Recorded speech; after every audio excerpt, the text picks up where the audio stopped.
Welcome to another Candid Conversation. We're joined tonight by Metz Kramer. This is the middle of January, and Metz has just finished his work at the AED Summit in Florida, where he's continued his message and messaging to the dealer body about the digital dealership.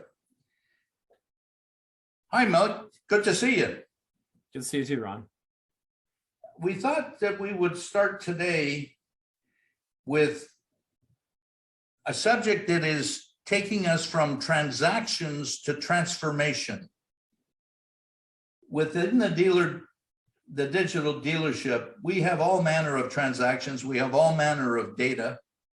We've talked in previous podcasts, and you've outlined in previous blogs the fact that we haven't really organized ourselves there. We haven't really transformed our processes, our approaches to business. And I'd like us to dig a little deeper into that a little bit. Can you expand on that transactions to transformation, what that means to you? Sure, Ron. You have to remember that I started in the business 20 years ago, got involved in the information side of the business pretty early on, even though I was a shop supervisor or a department manager or contracts manager. And what I kind of noticed is that we all the businesses have transactional business systems, and we collect a ton of data, but we really only collect, business transaction data. And then we turn that into some metrics and worse yet, some reports. I remember getting my report in my mailbox every Monday morning of work orders over 9 days old. And it's kind of stuck there. And even when I was at AED, you see a good amount of the same kind of thing, these business systems presenting transactional data that's been massaged only in how it looks. It's turned into a metric, it's turned into a chart, a graph. Everyone has beautiful big screens up showing their business intelligence, which is really just a way to plot data, but it isn't transformative.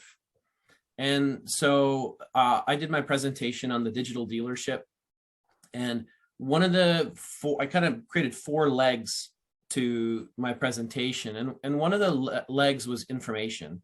And to identify that, in our modern world, and you and I often talk about those companies that we respect or admire, the ones that we use over and over, almost incessantly as the models for the modern business, they've gone a step further. They don't just take information of transactions like sales or part number sales or labor sales and then present it to their people as a metric and then tell them to do better. They've become transformative. They've taken that information, they've processed it, and then they feed it straight back into the systems to adjust the systems to make them run better. It's not being done by showing a supervisor his numbers and telling him that if he does better, you'll be happier with him or he might get a bonus. But it's the focus of the business. It's inherently a quality of the business to take that information and feed it back in and change everything about how the business operates. And it's rather interesting that here we are, 2022, and the total equality movement with Deming was in the early 1980s. And exactly what you're talking about was what Deming was talking about. Already back then. Transforming how business operates, transforming how the processes, the systems, the procedures, the methods are implemented to make things better for everybody.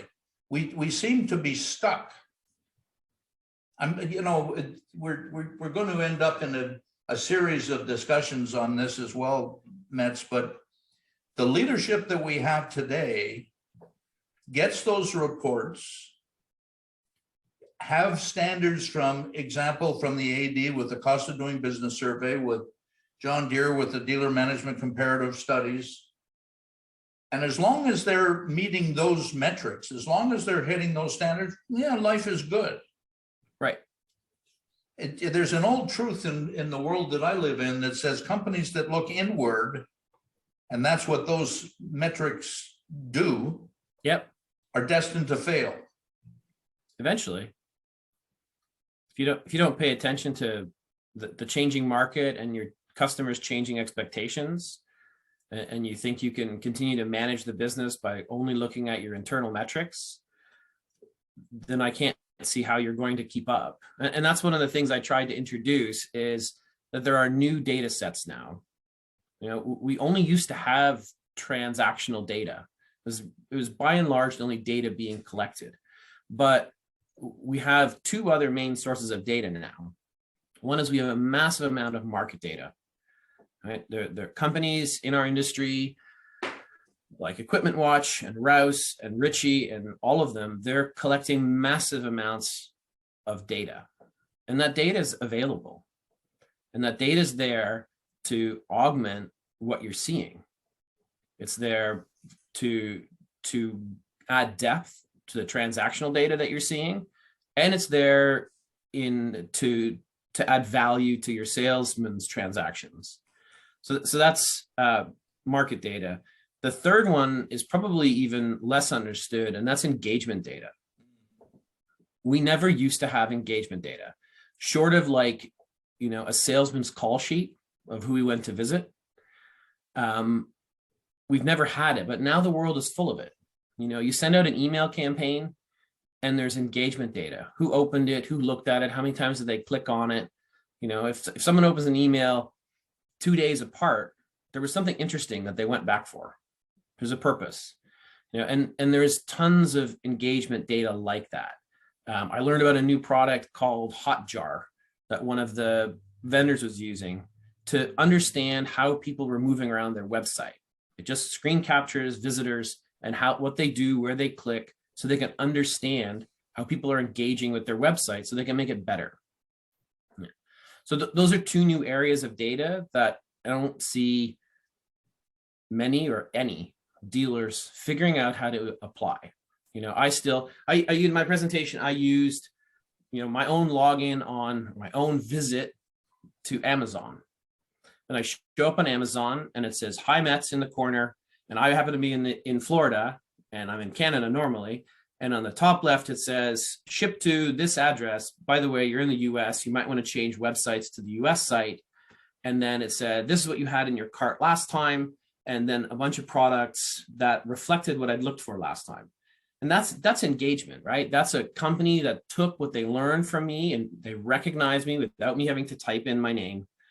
And they present back to me something that will engage me in their site. And there's not a single dealer doing it. The interesting thing is, you go back to Jack Welch in the 90s, when the world around you is changing at a rate faster than you are, the end is near. That type of engagement data, it's very common in a lot of sophisticated retailers. Yep. Amazon's one, Walmart's there as well. Yep. But it's not exclusive to those guys. No. And I can't tell you one let me change that. I can't tell you one AED dealer member that has similar information. Yeah. They've got all the same data, but Yep. they don't know what to do with it. No. And that presents like the big gap between what people are looking for, what your visitor, your customers are looking for, and what the dealership thinks they should be presenting. I one of the other conversations I had was with Rouse, and because I wanted to learn more about them. We've integrated some other market data in the work that we're doing with dealers and their business systems.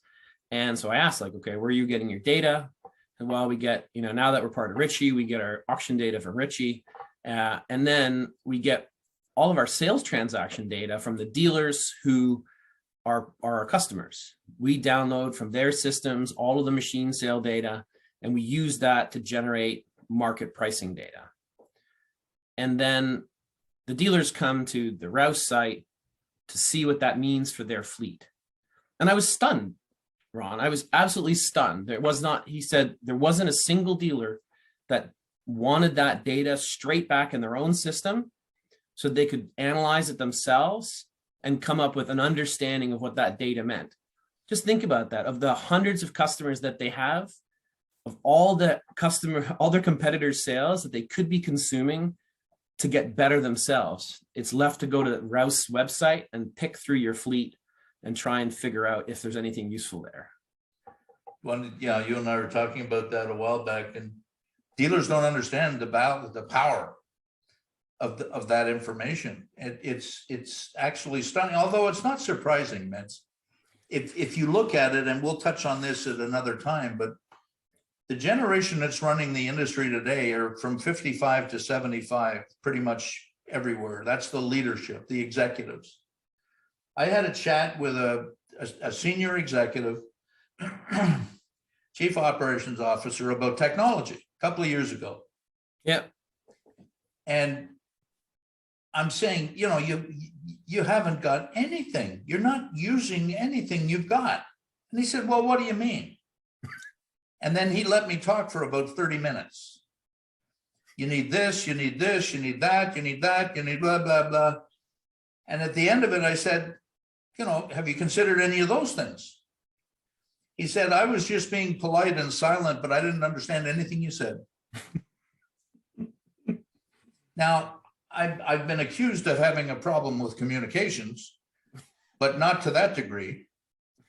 And the problem, after I hung up, and this is a good friend of mine, I've known him for over 40 years. After I hung up and I sat and thought about that for a second, nobody has taken the time to train the leadership, the executives of the dealerships of the world in which they live. Yeah. The internet has been a very serious transformation tool. I was first on it in the 70s. I remember bringing home a computer with an acoustic coupler when I first got married, and Marlene looked at me as if I'd grown another head when I pulled out this electric typewriter, because that's what it was, and I connected this acoustic coupler into the phone into a coupler, and I'm connected at 30 baud, which means that in order to print one line, it took 4 seconds. Right. And we thought that was heaven. Yeah. Oh, if I have to wait a nanosecond today, or if streaming runs into a burp and I have to wait for it, I'm unhappy. Yeah. This really is becoming a problem. We are not transforming the industry. Our customers are going to start talking with their feet. Mm-hmm. They've already taken their business for parts and service. The market share in the last 50 years in both of those has dropped by 50%. They found alternate sources because we have not served them. Yeah. Yeah. There's another guy that we should get on at some point, and he's got a presentation called Amazon is Coming for Your Business. Yeah. And they're not very good at it yet. They're learning through mistakes, but that's the heart of it. The heart of it is that the use of information is learning. Like, you and I learn new things by taking in information and then really applying it to how we're going to do things tomorrow. And no business should be different nowadays, especially with the depth of information that's available. Each day should be a learning process of what it means and then how I'm going to apply it tomorrow. When you can be watching television and seeing an ad of a guy speccing out a car, getting a quote, listing his year, make, mileage of the one he wants to trade, getting a trade-in value, conducting the whole transaction on the internet, and the vehicle showing up tomorrow, Yep. and a truck to take away his trade. It's what is called now contactless transactions. Yep. We could do the same thing with equipment today. Yeah. Nobody's doing it. So that's a gap in expectations, right? It's we spend enough time at the bar talking over the last week, and most of the people think that that's not what the customer wants, but there are more and more people who are perfectly happy to do that. And with some of the work that I do with some of the dealers, we see lots of cases in point. It's not every single one of them, but it's certainly proof that the shift is coming. Just a simple, great fly around video done with a drone of a machine, of it working, of it standing still, and a buyer across the country from a small, fairly unknown dealer is happy to buy the machine, And then the second aspect of it is the current buyers don't want to talk to anyone. One of the metrics I heard and I threw out in my presentation is something like 97% of all phone calls end in voicemail, all business phone calls end in voicemail. But text messages are opened within 3 seconds on average and answered 89% of the time. People just don't want to stand around and talk anymore. When I did that podcast from the Summit Live from the Condex floor, it was 2 guys who become friends as sales rep and contractor. And they became friends because the sales rep learned that his friend, the contractor, actually never wanted him to show up and talk his ear off for half an hour. They had some great stories about like contractors who would like barricade their office with their door and stand in the doorway so that he couldn't quite come in and get comfortable, and it's, the world is changing. The new people's expectation is they don't really want to spend a lot of time talking. They're too busy and they know they don't have to anymore. And it's funny, one of the people that writes blogs for us, Patrick Fisher, calls it the 5th element. He was the youngest manager in engineering with Case, the red side, agriculture. Yeah. And he walked through on the blog, and you can see it on the website, all of the elements of technology that are around in machines. Yeah. And this expectation you're talking about, and in that I don't want to spend time. I was doing a survey in the Pacific Northwest about 25 years ago and talking to, I think it was 300 or 400 different customers. One of the customers that owned a reasonably large contractor was a woman. Right. And it wasn't just because of the tax deal. It was because this woman was sharp. She knew what she was doing. Yeah.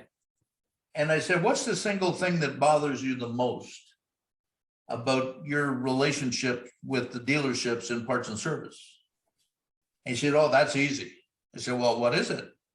Napa. Up here, they have women delivering parts to my shop. And they're dressed like they work at Hooters.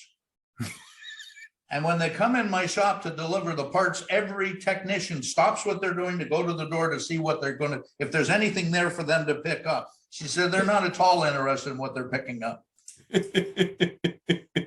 At the same time, another dealer in the Northwest, we were trying to promote diversity, and we had a woman who was a product support salesman, and she was very good at what she did. I got a call from the wife of a customer. Yep. Telling me to get that woman away from her husband because they were spending too much time in the bar after work. You can't, you're going to run into roadblocks. You're going to run into obstacles. You're going to run into resistance to change. Yep. But that expectation, Harvard did it with the balanced scorecard in the late 90s. It starts with customer needs and wants. What do they want? What do they need? Yep. And that turns into what do you need to excel at? And if they're saying they don't want to see my salesman, this is different, Mets. 20 years ago, you talk to a customer and ask them about their equipment salesman. Oh, I haven't seen him since he sold me the machine 2 years ago. Yeah. Once he's made the sale, he's gone. Yeah, it was. Now the sale can be made without the salesman at all. Yeah. Yeah. That expectation has changed. You're absolutely right. And we haven't adapted to that, have we? We haven't, and I think it's because we haven't totally realized. There's 2 reasons, I think, actually. The second one's a little looser, but the first one is we haven't realized that the role that the sales rep used to do, a lot of people think that they were selling. And I think we talk enough salespeople, there are times when salespeople really sell, but many times salespeople are just a point of contact, and they were the source of information to make sure that your customer had the information on your machines so that you could be considered for the next sale. And that role of the sales rep has been replaced by Google and the rest of the internet. Every piece of information that a customer needs to make their decision, including great videos by other contractors and other people on every piece of equipment, including the manufacturers who put out great videos now, they have everything they need. So that role for the salesman is gone. So the role needs to change. The sales rep needs to find a new way to bring value. I think the second kind of problem, why we haven't addressed this, is that we're an industry of people that are reactive. We like that.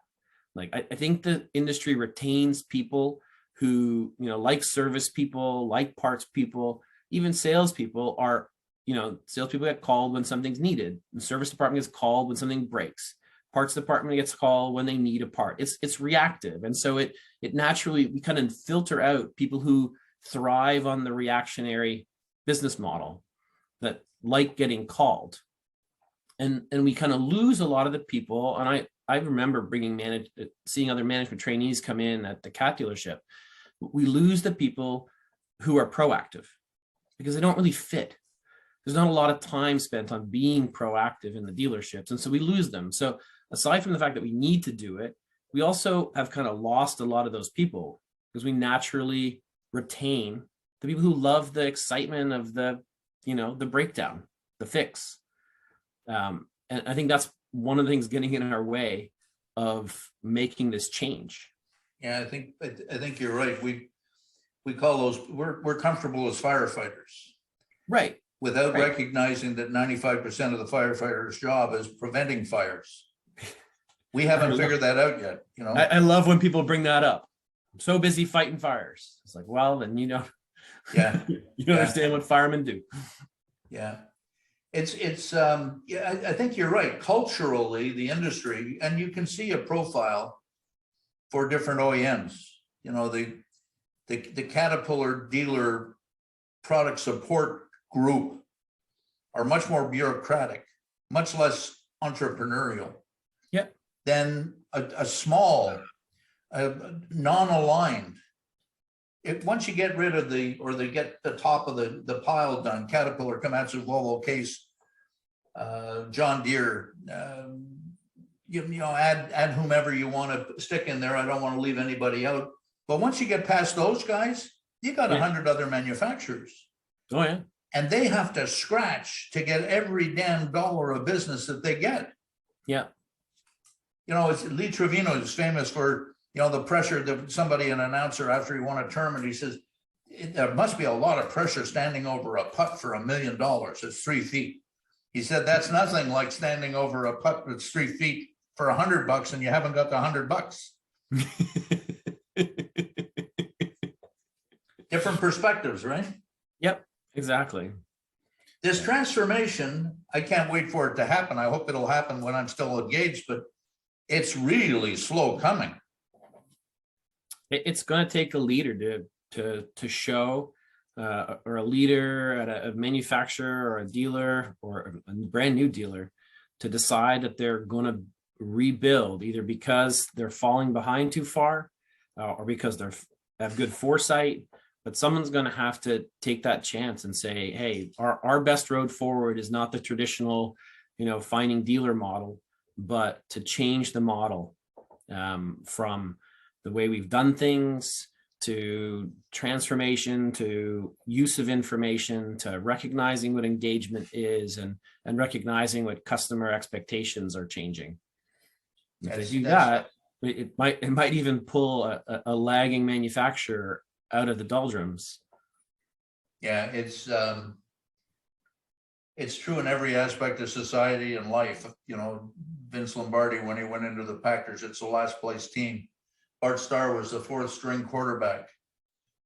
It's identifying what your issues are. It's identifying the solutions to it.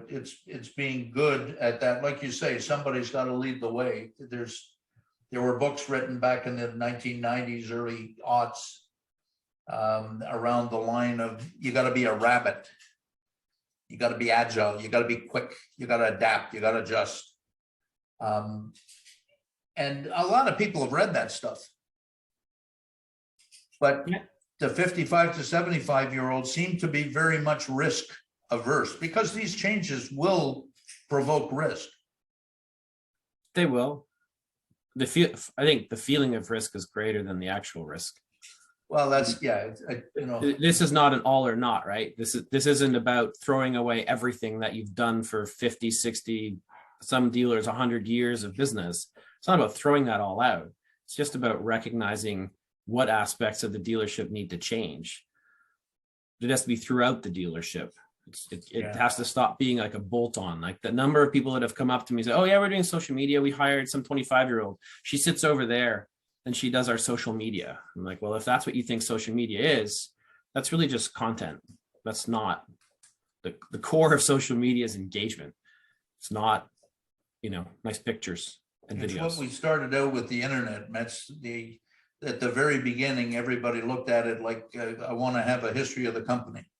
I want to have nice pictures and a history of the company. And then we recognized, well, we better put our inventory up there. Another, as they said in Seinfeld, and yada, yada, yada. Yep. And we really haven't changed anything. Yep. The number of people that look at Google SEOs as an example, or look at Google Analytics to see who's looking at what, where, for how long, and what the transformation, what the movement is. It's very rare. The two themes I'm pushing this year, one is that we need more leadership and less management. And the other is we got to reinvent our business model to recognize everything about the digital dealership and so much more. Yep. This transformation has to start happening soon. And you're one of the guys right out on the front edge of that damn thing. So I think we beat this one up. Have you got anything you want to put as a little coda, a little summary of what we've talked about before we move on to something else? Again, I think the core of this aspect of changing the dealer business model are to look at what customer expectations are changing, and we should talk about that separately. The proper use of information and what kinds of information are available, recognizing what engagement is nowadays. And like one of the worst examples is the number of visits your sales rep records to make sure that he records enough of them. I mean, if I hear that one more time, I think I'll cry for the sales rep who has to live under that. If that's what people think CRM is for, they think that's what engagement means. That's kind of sad. And then the final part is like the integration. None of these things work unless it all gets integrated. None of it can be a bolt-on. It becomes the core. And there, like you said, there are lots of other parts of this business that are also a challenge in today's time, like labor force and supply chain and all those other things still need to be dealt with. But this is the core of like all of our successful businesses in the world at the moment. I think you're right. Thanks, Matt. I think that's pretty good coverage of the transaction to transformation. And thank all of you for tuning in again for this Candid Conversation with Metz. I look forward to having you join us at another of these discussions in the near future. Aloha.